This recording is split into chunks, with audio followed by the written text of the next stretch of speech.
I want to show you guys something real quick. This is a 3.4 V6 out of a 2000 Grand Am. It's for that car right there. I said earlier I'm going to put a motor in that car. Well, I went to a junkyard Friday afternoon and picked up a motor. And I asked the guy, did you test the motor and everything? And he said, yeah, we tested the motor, run good, works fine. It's got 105,000 miles on it. It's advertised as 3.4 V6 out of a 2000 Olds-Alero. Same thing, your basic 3.4. They're all basically the same motor in many different models use the same motor from 2000 to 2003. I think are the same exchange motors that you can put in a Grand Am GT. But anyways, bought the motor, paid $550 for it. Got a 30-day warranty on it. Took it home, took it out of the truck, brought it in the garage down there, started taking it apart, and noticed this motor ain't no good. So I'm not going to say any names, but the junkyard, which is sad, I actually know the people really well. I specifically asked him, did you test this motor? And he said yes, this motor was tested and it runs. So I'm going to show you something. As I started taking the motor apart,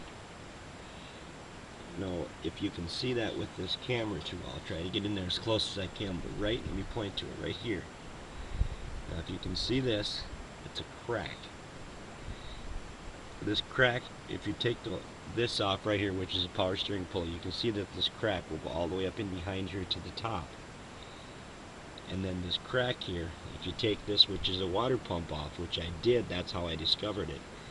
The crack goes all the way down and basically goes all the way down and around, and then right here it keeps going down. So we're talking a crack that's from right here where my finger is all the way up to the top. Look at the distance. We're talking a 6-8 inch crack in the front of that, and the water runs through this channel. This is your water pump here, so water goes around through the water pump and pumps through into all this hole. This whole thing is a front cover. In order to remove that, you'd have to take all this off. You'd have to take your bottom pulley off. You'd have to take off the oil pan.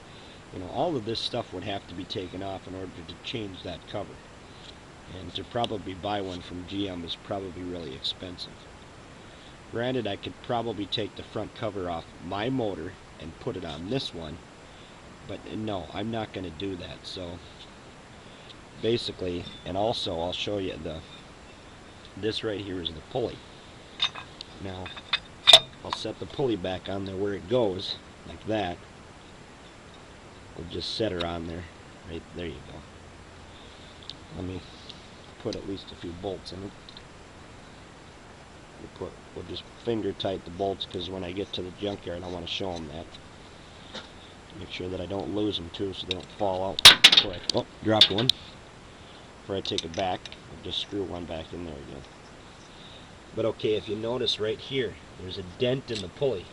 So when you turn the pulley, it only goes so far, then it locks up. It doesn't want to turn. So that tells me that this motor's been in a wreck. There's a dent in the front exhaust tube. So the car that this motor was in was hit hard, probably in the front, which cracked that front case, bent this pulley, and also kinked that tube.